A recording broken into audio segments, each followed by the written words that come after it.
Hello again, I'm Shaikh Jalal Ahmad from Fat Cat Motorsports, continuing with part 2 of this video on an overview of the essential ride harmony concepts, what you need to understand about what your factory suspension is almost certainly doing, and so how do we undo some of the behaviors that may not be what you're seeking in terms of either ride or handling or whatever you're trying to get from your vehicle. From part 1 of the video, what I wanted to comment on is that there was a point where I was talking about how non-sport suspensions are generally more comfortable, and essentially because they're giving you more of this rally car behavior. They're keeping the car up in the travel, they're keeping it neutral in terms of the go over a bump, the car responds and it comes back to a neutral position. Like if the car's parked in the driveway, that ride height would be maintained as the car is traveling across the road. That's what you get with a rally car. In fact, to some extent, you almost can get a little bit of an uplift where it's actually like being on the balls of your feet rather than flat-footed, which I call NASCAR, kind of flat-footed or sumo style, like you're going down an escalator. As the car goes down the road, it's constantly lowering and lowering and lowering. It may be minute, but it can be measurable. And in fact, that short that I've mentioned before, which I will be releasing soon around this video release, showed very clearly how a rebound bias setup used more, meaning, rebound bias, more harder to extend and easier to compress. So that's this NASCAR style that I call it. A rebound biased or NASCAR style setup used more suspension travel on the same car. Seemingly that's the only thing that was changed with this experiment was the type of shock tuning or the type of shocks. It used actually case 3 times more. Now this was a difference of 16 millimeters with the rebound in terms of the bump travel used versus 6 millimeters with the rally car or the more compression biased setup. So that was a very clear difference, and in fact an outcome of this test, which was actually on a Ferrari, it was a Ferrari 575M, information was posted on the F1 technical website. Somebody turned me onto that site a while back in 2013-14, and it was a revelation because it confirmed a lot of what I had learned from the beginning, what I've experimented and found on my own about what kind of damping behavior really works optimally. And so a few comments by this gentleman Dave W, who worked or works for Multimatic, were just awesome. I mean, and he had posted graphs at the time, which I was diligent enough to download because they're no longer available, but they were posted publicly, so I've included those graphs in the short, so you'll see that. And the camera's telling me 82 minutes, but it's going down quickly, so I probably have another 15 minutes. So this is part 2. As I mentioned, the non-sport models usually have more of the rally car style, and then the sport ones give you this NASCAR. The NASCAR style will feel tighter, it'll be responsive, it'll pull the car down, but it's giving you worse compliance. And you can only get away with this type of tuning on a very smooth surface in the dry, which is how NASCAR Circle Track tunes. And what they do for Circle Track, asphalt, they're not doing that for Sonoma or Sears Point Sonoma or for Watkins Glen, the road courses. They simply can't. They need more travel. They need a different style suspension. So it's a misunderstanding, and it's a mistake to assume that simply because the factory does something a certain way, hello Porsche owners, I love you guys, and sometimes that gets very predominant where you can't do better than X because if X thought it was going to be better, they would have done X. Well, ask what their constraints are. Like I've said in this other previous video, and I've said in other places, they have to make the car safe for the average driver, not responsive and capable for an enthusiast who wants to get the most from their suspension. That's what I'm trying to get to people, whether you want to make the car smoother, just purely for comfort, or for aggressive driving, for winning races and whatnot. I've had everybody I've ever worked with who's come to me using some existing suspension has universally gone faster, had better tire wear, faster lap times, just an easier time controlling the car because I'm giving this, especially in the last 4 or 5 years as I've really honed in on my understanding, this rally, or I call even tarmac rally behavior. So this is talking about the two stages of tuning that I do. If you want to work with me to do an FCM Elite damper tune, the stage one I used to have, I don't longer offer. That's compression rebound tuning and making sure the gas force isn't ridiculous. And so that was what I would do, a revalve in the beginning, or custom tune.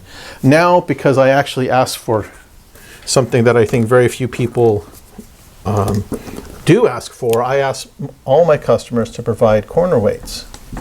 Whether you're racing or you simply want to have a smoother street ride. Because this is part of really getting the car dialed in, because if you consider you've got left front and right front, and maybe the weight is going to be different. If the weight is 650 on the left front because your car, the driver's, this is for a left-hand drive, so this is the front of the car, okay, right? So you've got, just say commonly for a Miata, something like that, you might have a situation like this. Or even on my BMW, where I weigh a svelte 200, not so svelte, but the fat cat is more fat than he'd like to be right now. He's working on it. So my corner weights, which I have on the board over there, I actually have a 50-pound stiffer left front spring and a 50-pound stiffer left rear spring on my BMW, so that I can more equalize the left to right frequency. So I'm actually getting something like, in the front I've got about 1.9 on the left side and 1.9 on the right, 2.1 on the left rear, 2.1 on the right rear. It's a firm, sporty, it's what I call a kind of high performance setup. It's in this region. I used to have it more competition. I've softened the springs and done other further ripple reducer refinements, and I'm rocking the Stage 3 Ultimate. That's the full rally tarmac, all the good juju to make the damper control over a wide range of road conditions, of inputs from the road, so that the suspension can really absorb. And also there's what I call anti-bottoming behavior that's integrated into it. So it's, in the past I had what I call KBO, or curb blow off. And that gave a reduction of the high speed compression force, where it would build up, but it would start to it would just go flat, blow off. That was what the KBO was. I know some of this may not be very visible, but that type of behavior was giving a good initial part of the bump compliance, but then because the rebound was still usually building to a certain amount, it was still increasing at high speed. Then there would be a jacking down on a large input, where now I'm actually integrating more of this blow off, and it's not simply blow off, it's actually designing a more sophisticated damper response. Like I said, it's rally style, tarmac rally, meaning I'm not expecting you to catch 5 foot of air and come down with a standard suspension. I mean, I do build rally suspensions. I've worked with a gentleman who's working doing SCCA stage rally, and so that has longer springs, more shock travel, and he does catch air on yumps, and he loves the suspension that we built for him, which is a Stage 3 Ultimate, tuned for the rally environment. So when I say tarmac rally, I mean you're on paved roads. Maybe they're broken roads, especially broken roads. The goal is, whether you're on a bumpy road, city road, back road, you're on a racetrack, you want to use the whole track, you want to be able to go up over the berms, the rumble strips. This type of rally style tuning, integrating flat ride, making sure the bump stops don't come into play too early, because the factory, you're getting a lot of that with the FCM setups. You're getting more front spring and less bump stop, and then even more rear spring to give you the flat ride. Right? You always have a little bit higher rear than front, about 5 to 10% higher rear than front. So proportionately, you're getting more spring, but you're also reducing the bump stop contribution. And especially if you're going for a performance application, you may need a bigger front bar, bigger front sway bar. And in fact, that's something that I wanted to comment on, which I made myself a note when I went to go grab lunch. I think we're still good for hopefully 10 minutes or so. Is that what a lot of people don't understand, and it took me years to actually understand this, is that the front bar, which I haven't put on the board yet, but let me just write in sway bar, sway bar, or stabilizer bar, as the engineers like to say. I don't have one handy, but that's, it's a triangular piece, right? And it connects between the two front arms, and it connects the chassis, and it twists as the car rolls or goes over certain movements. It adds this torsional stiffness. And so there's usually a front bar, sometimes a rear, not always, depending on the geometry of the rear suspension. If it's like a beam axle or twist axle, it kind of has its own already present sway bar. That's how it actually creates a spring. Like some of the more budget cars tend to have something like that. But when you actually look at where the stiffness comes from, and this is something that as a consultation customer, whether you're doing your own setup or where you're working with me, the front sway bar contributes. Well, let me guess. Let me ask you. I usually like to ask people this question: is how much do you think the front sway bar contributes as a proportion of total stiffness? I'm running out of space on the board, but let me say, if you go from 0 to 100%, you've got, front bar, rear bar. I mean front and rear. So front bar and rear bar, front springs and rear springs. Pardon my. So those are the 4 pieces. Say we're going to ignore the bump stops for right now, assuming that you've done a setup like this where the bump stops are, even if it's not for me, but you're doing some other setup, whatever you have, and you're not, the bump stops, some people don't even put them on, which I think is dangerous and short-sighted. But anyway, that's a separate conversation, separate video.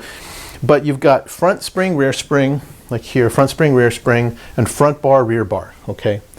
How much do you think the front sway bar contributes as a proportion from 0 to 100? Because each component together, all 4 of those pieces, would add up to 100% of the car's total stiffness, right? What's going to control how much body roll you have, right? If you're trying to take a turn and you want to make sure the tire doesn't roll over, if you're going around the turn, you want to try to make sure it's stiff enough, so you add springs, you add sway bars, you add negative camber and whatnot. But aside from the camber component, just talking about stiffness from the springs and the sway bars, how much is the front bar?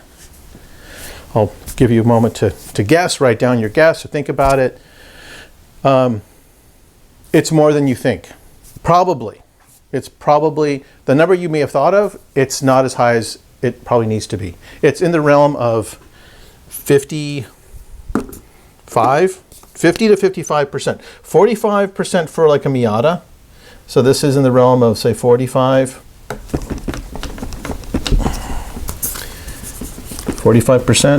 for a Miata, because it has double wishbone. It already has the camber gain from the, the way the geometry works, so you don't necessarily need as much bar to keep the car stable. But up to 50 to 55% for a strut car like a BMW, a Porsche, Mitsubishi, Subaru.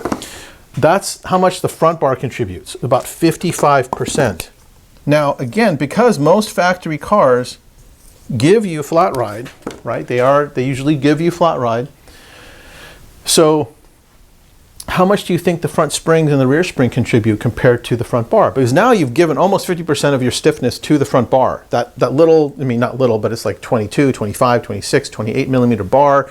It's just there. Most people are like, oh, I need a lot of spring, man. I need to really up the springs, but I got to control the dive and squat and all that stuff, right? Okay, well, maybe you don't need as much as you think. Okay, this is another really important point, is you're getting a big contribution from even the stock front bar, even just a factory front bar, right? So how much do you think the front springs and rear springs contribute? So take a moment, think about it. Now, remember, we talk about flat ride, we talk about what that means in terms of the frequency. Now, the frequency is at the wheel, and so the spring rates may vary based on the geometry, but the effective wheel rate, which translates to the frequency, how much does the wheel see in terms of stiffness? That's what the frequency refers to, because the wheel is going to oscillate at a certain period, right?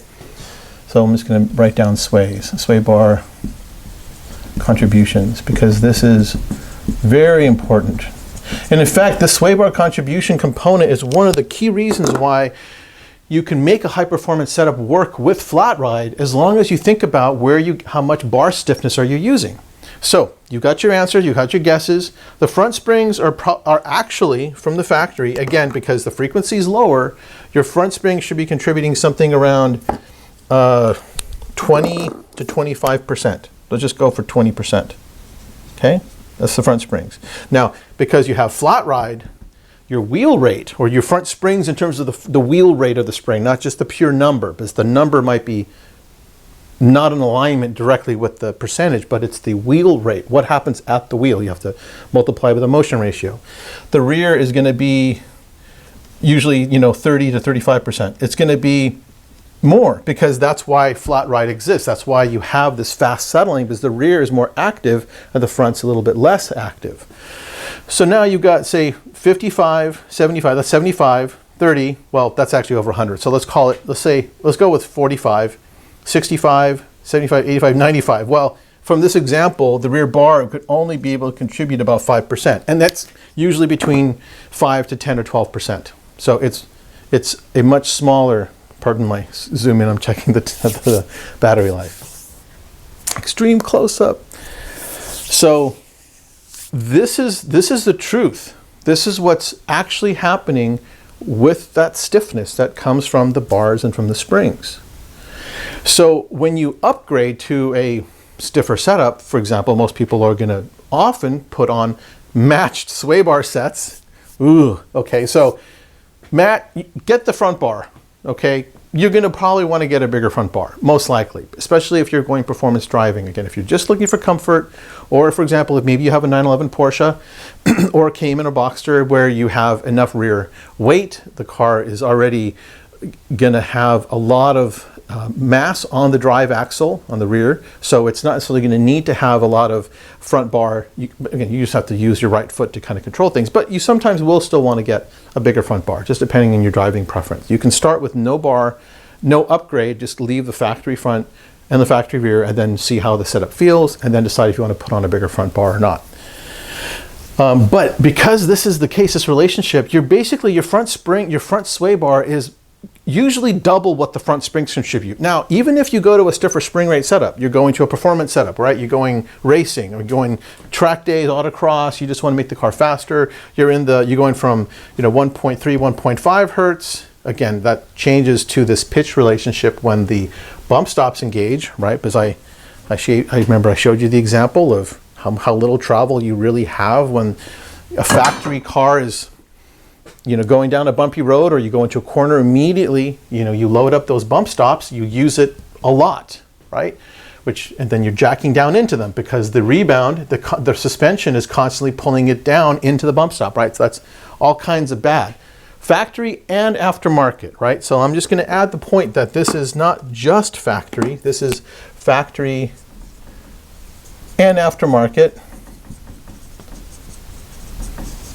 Now, they may not necessarily use the bump stops a lot, but what they often tend to do is they're going to over bias this front spring rate. They're going to give you, I'm just going to do an outline, they're going to give you a stiffer front spring and proportionally softer rear spring. So now they're going to switch the bias to go, oh yeah, we got to control the dive, so we got to really increase the front spring, and then we're going to make sure the rear is soft so the car can put power down, or whatever justifications they try to make. And now you have a pitch-based setup. It's not because of the bump stops, because they usually have a much softer bump stop, or the bump rubber, or nothing present, but you're going to end up with pitch. And that means, what pitch means is you're going to get this, it's like a teeter-totter going down the road. It's like the seesaw, because the car is going to constantly, you hit a bump, and it doesn't just hit it, and with flat ride, it doesn't just hit it and stabilize and kind of cancel itself out. It kind of keeps going. It's a positive feedback loop. And this is not the kind of positive feedback you want. It's not like, oh, you did a great job, on your project. This is an amplifier. You hit a bump, and the suspension amplifies that bump. Now, from the driver's seat, not knowing any of this, just knowing your driving experience, you're going to feel, oh, the car is really, I'm feeling the road. The road gave me an input, and I can really feel the car responding to the road. Like, yeah, you're feeling the road all right, and your tires are oscillating around on the road. You want them to work, you got to keep them planted, you got to keep them connected to the road. So if you're oscillating, that means the tires are oscillating, right? That's logic, right? You can't get an oscillation that comes from nowhere without the tires being affected. Like, something in the suspension is going to make you move, and then the tire move, right? You got this unsprung mass, the wheel, the hub and everything, and then you got you sitting in the cushioned seat, hopefully, or a race seat, whatever. Any movement you're feeling, the tires are feeling. Okay, so the situation with this pitch, most of the aftermarket stuff is going to give you pitch anyway, which is one of the easiest things you can do to fix an aftermarket set, at least to make it less bad, is to flip this relationship. You might need to either take off the rear bar, because maybe your rear bar is too big.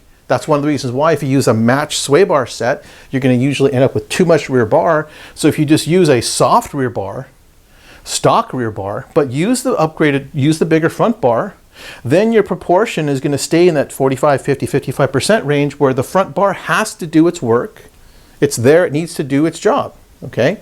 It needs to contribute 50% plus. That's just the nature of the beast. But then you can switch from, probably you may have had a 30% front stiffness bias, you know, the front spring, and the rear spring was maybe 20, 25. Now you flip it, you go to this type of relationship. So now you get flat ride back in your aftermarket setup. That's the first way to un-F your F'd suspension, is make it have flat ride. Then you still have to look at the damping. You have to look at, okay, is the damping going to be NASCAR style, which most of the time it is. It's just, you know, even if you have adjustables, you maybe can make it less bad, but it depends on how the adjustables are made. And I have an example of an adjustable that you really don't believe the hype. This is from an M2 coupe. I have dynographs, which I'll link to. And even just getting this thing to compress, it's really hard. You see that initial spike that it took to get it to move? Hopefully you can see enough of it. I'm like leaning all my weight into this damn thing. And this is full soft, okay? Here's an H&R that I haven't modified yet. And okay, that starts to open with a lot less resistance. Now this will be even more supple because what you're feeling when I'm feeling is the gas force. That'll be even more supple when I'm done. So this is an H&R. Now this is also inverted versus non-inverted, and I'm just going to speak briefly about the two since I've got a few minutes. Good, okay. So the tube here, this part, this is actually the actual shock, the working part of the shock. The nitrogen chamber is above here on this MCS, which is a non-inverted monotube.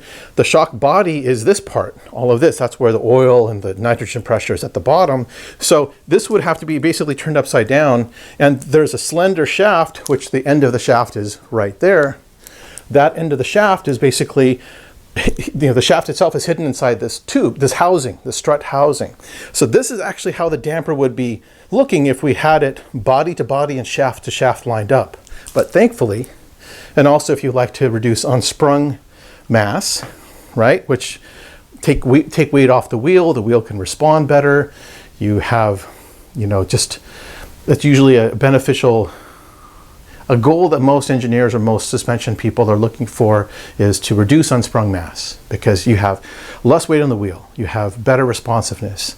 One of my worst experiences was putting some 15-inch steel wheels on a Miata, and the thing weighed maybe 3-4 pounds more than stock. And even though I had more grip because the tires were wider than my stock tires, but the response of the car was just awful. So unsprung mass, this is actually about 2 pounds lighter unsprung mass because you're actually getting, I think maybe not quite 2 pounds, but you're taking this mass of the damper body and now you're flipping it and you're putting more of it here. Now the housing does definitely have some weight, but this is hollow inside, right? This has got all the oil and the nitrogen inside. This is the oil nitrogen that mounts to the top. So this amount is considered sprung and then the bottom part is considered unsprung. So the benefit is, well, this is where the gas force comes in. I've talked about this is like the next element. Factory monotube dampers often have high gas force causing jerk because that's that, as I demonstrated, when you try to push on the damper just to get it to start to open, you have to overcome the resistance, which is the force, a little bit more math. The gas force is, this is looking like my other talk. Okay, pressure equals force divided by area. Or force equals pressure times area. So this is all the algebra you need to learn for this video, because because the pressure, which is the nitrogen pressure that's put inside the well, sorry, I put it in the wrong point. The nitrogen that goes in here, I have a special machine to fill this so there's no port. So if you look at the MCS on the bottom end here, there's their fill port, and there's going to be an O-ring inside this port, and that can harden over time. And even if it doesn't harden, that it's permeable to allow nitrogen to leak out. So the race dampers are usually recommended to be recharged every certain number of months or miles or whatever. Well, This is basically a Bilstein. In fact, this H&R, if you look, I can probably zoom in a little bit. Let's see if I stand in front of the camera and it'll zoom in automatically. You can see right there, maybe you can see it. It says Bilstein because H&R is using Bilstein components. You know, they make their own housing, they make their own springs, but they're using Bilstein components, and Bilsteins are extremely durable. It's the only damper that I work with is a Bilstein-based monotube damper, a rebuildable Bilstein-based monotube. It's kind of a mouthful, but so pressure equals force divided by area, force equals pressure times area. When you have a larger shaft, as much as it might sound fun or useful in certain situations, like on engine pistons and whatnot, there's always a cost, there's always a trade-off. In this case, this 22 millimeter shaft, if you multiply that area by the same charge pressure, because they put in nominally 200 psi, between 150 psi of nitrogen, which is needed to support the oil column to keep the monotube damper from cavitating, from boiling as it's especially moving in compression. But that can yield an extremely high amount of force.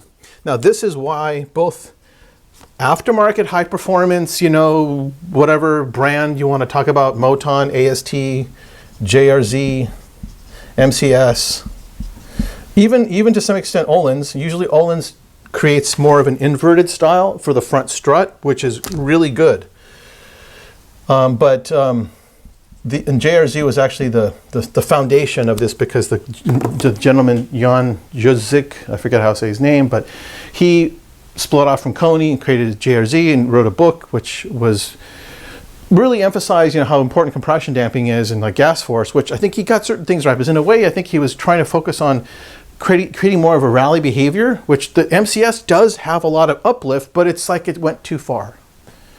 And this is also the problem with having a non-inverted damper, is that you have all this rod force, and it's not a good thing, because your compliance, your high frequency, this kind of goes into here where I talked about the inability to filter road roughness. And so speaking of rough roads, I'll link to one or maybe two videos that are Max and Cory, two local SF Bay Area owners who had MCS two-ways, like these are MCS two-ways, and they just could not find settings that did not make their car try to shake itself apart.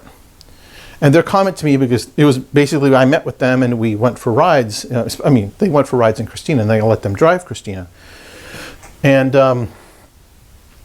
where did frequency filtering, that this was, it said this like the car was trying to shake itself apart. That's what they were both saying. And they already changed the springs to go from the front bias, higher front frequency, like this type of setup. They softened the front, they stiffened the rear, they increased the front bar a little bit, like the setting that they had on it. They took off the rear bar that was too big. So they made the car have that nice balance.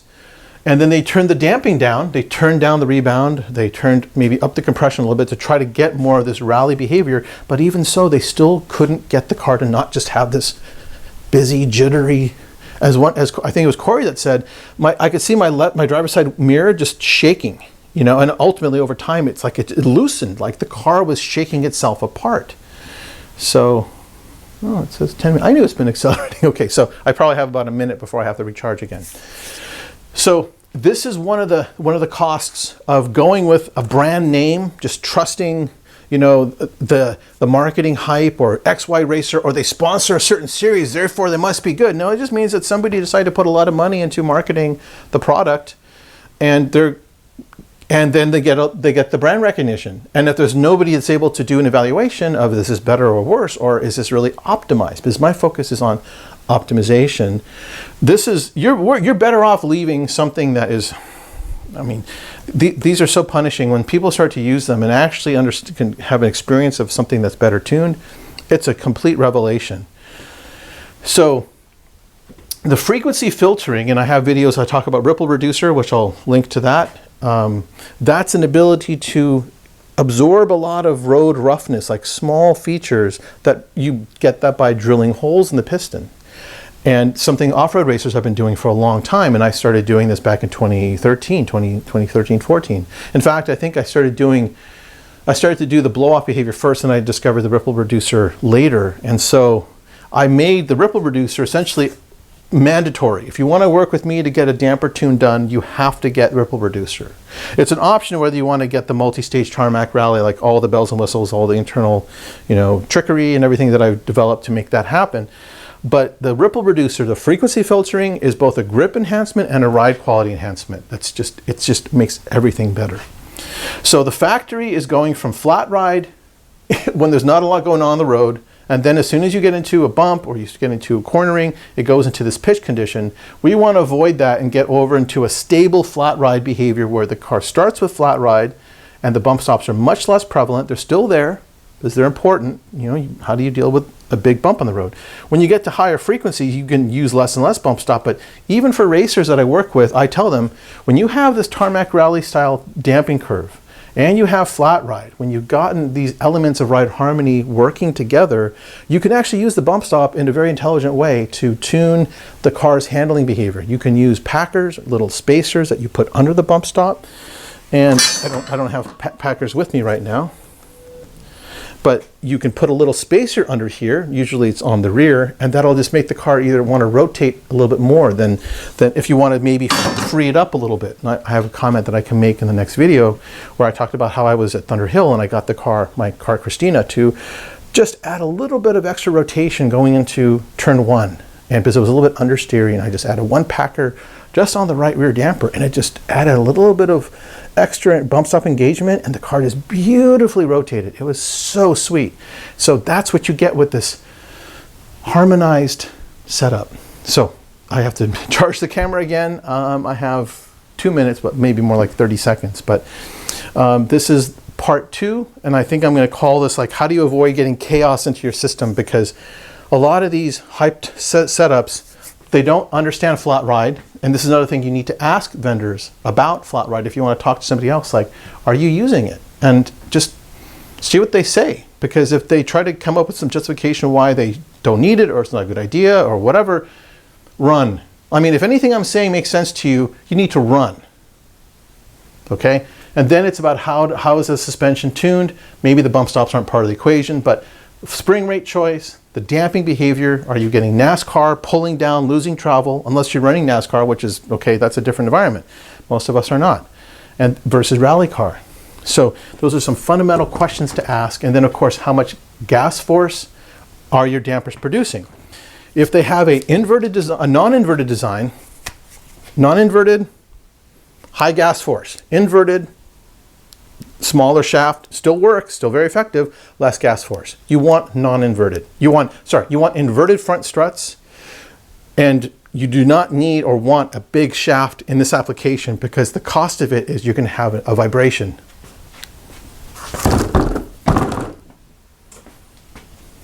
Okay, that's it for this video. Thanks.